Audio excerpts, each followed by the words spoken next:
Sir ఎక్కడో ఆస్ట్రేలియాలో హాయిగా ప్రశాంతంగా ఐటీ జాబ్ చేసుకుంటారు. మీరు మీ మిసెస్ డాక్టర్ కదా? లేదు, ఐటీ జాబ్ కాదు. We both are from the medical field. మేము ఇద్దరం ఆప్టోమెట్రిస్ట్ యాక్చువల్లీ, ఐ స్పెషలిస్ట్ మేము. నేను సిడ్నీలో PhD researcher. I was a researcher and life scientist there. Academic field లో అసోసియేట్ లెక్చరర్ నేను. My wife is a vision therapist. She works with autism kids, ఇట్లా special needs ఉన్న పిల్లలకి కొంతమంది visual skills ఉండవు, వాళ్ళకి విజువల్ స్కిల్స్ కి training ఇస్తా ఉంటారు. So that is their job, that is her job. So yeah, settle down, well settled. Sir ఏంటి సార్ సినిమా ఎట్లా డిస్టర్బ్ చేస్తుంది మీ మైండ్? హాయిగా వెల్ సెటిల్ సిడ్నీలో. డిస్టర్బ్ అని ఏం లేదు actually, it was very pleasant accident అని చెప్పాలి. షార్ట్ ఫిల్మ్ చేసినట్టున్నారు కదా? షార్ట్ ఫిల్మ్స్ కూడా నాకు ఆఫర్ వచ్చిన తర్వాత నన్ను నేను చెక్ చేసుకోవడానికి చేసుకున్నా షార్ట్ ఫిల్మ్స్. ఫండ్ రైజ్ చేసి ఫండ్ రైజింగ్ అంతా చేసా. ఫండ్ రైజింగ్ అంటే బయట వాళ్ళు కాదు, నా ఫ్రెండ్సే.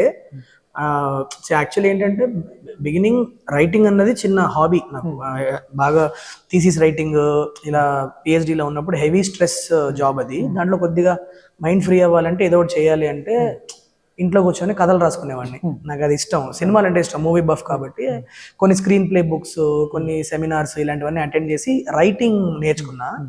దాంట్లో వన్ ఆఫ్ ద స్క్రిప్ట్స్ నాకు నా ఫ్రెండ్స్ అందరినీ ఇట్లా ఇంటికి సిట్టింగ్ పిలుస్తాను, బిర్యానీ పెట్టుకొని ఇలా కథలు చెప్తా ఉంటాం. ఓకే, అక్కడ లైఫ్ అలానే ఉంటుంది. ఫ్రైడే ఈవినింగ్ అయితే హ్యాపీగా ఒక 20 మంది కలుస్తాం, కలిసి మంచిగా చిల్ అవుతాం కదా. దాంట్లో నాకు సెలెక్ట్ గ్రూప్ ఆఫ్ 10 మంది మూవీ బఫ్స్ ఉంటే వాళ్ళకి కథ చెప్తా. అది బాగుందంటే మా సూపర్ ఉంది అంటారు, లేకపోతే మా చాలా రతకూరు ఉంది అంటారు. This was my world out there. అందులో ఒక కథ అట్లా సంవత్సరాల తరబడి, ఆల్మోస్ట్ ఒక 5-6 years ఇదే పని నాకు. దాంట్లో ఒక కథ చెప్పినప్పుడు చాలా బాగుండి, రే చాలా బాగుంది, ఇదే సినిమా కథలాగా ఉందిరా ఇది అన్నారు.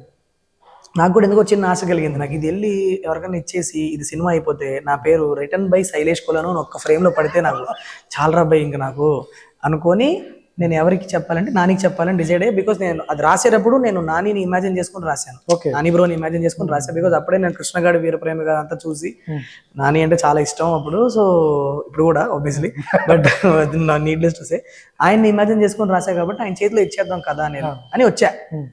ఏదో అక్కడ ఇక్కడ పడి మొత్తానికి ఒక 5 నిమిషాల అపాయింట్మెంట్ దొరికింది. 5 నిమిషాల అపాయింట్మెంట్ 3 గంటల అపాయింట్మెంట్ అయింది.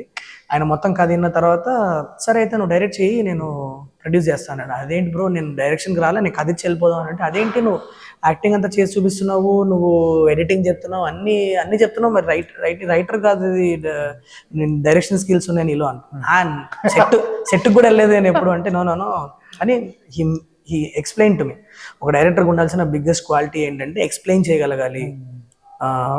ఎదురు టెక్నీషియన్కి నువ్వు చెప్పాలి, నీ మూడ్ ఏంటి, నీ విజువల్ మూడ్ ఏంటి, నీ ఆర్టిస్ట్ పర్ఫార్మెన్స్ అన్నీ ఉంది నీలో. 50% జాబ్ అక్కడే డన్, సెట్కి వెళ్ళి నువ్వే నేర్చుకుంటావు అన్నీ అని అన్నారు. బట్ నాకు ధైర్యం లేక, నేను లేదు బ్రో, నేను జాబ్ చేస్తున్నా అక్కడ, నాకు మీ డబ్బుల మీద నేను రిస్క్ తీసుకోలేను, ఒక 1 year 1.5 year మళ్ళీ నేను టచ్ చేయలే నానిని. బట్ కాన్స్టెంట్గా వాట్సాప్ మెసేజెస్లో టచ్లో ఉంటుండేవాళ్ళం. ఏమన్నా ఐడియా వస్తే నానికి చెప్పేవాడిని, he use to tell me బాగుందని. ఇట్లా జర్నీలో ఒకనొక టైంలో హిట్ లైన్ పంపించా, నువ్వు బయలుదేరి రా నువ్వు అన్నారు.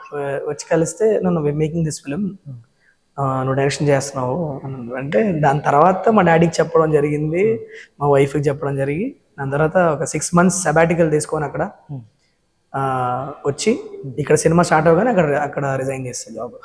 Super sir. నాకు తెలిసి రాణి గారి వల్ల మీరు డైరెక్టర్ అయ్యారు. 100% అన్డౌటెడ్లీ. నేను చెప్తుంటా, I'm film maker by accident, I never asked for all this.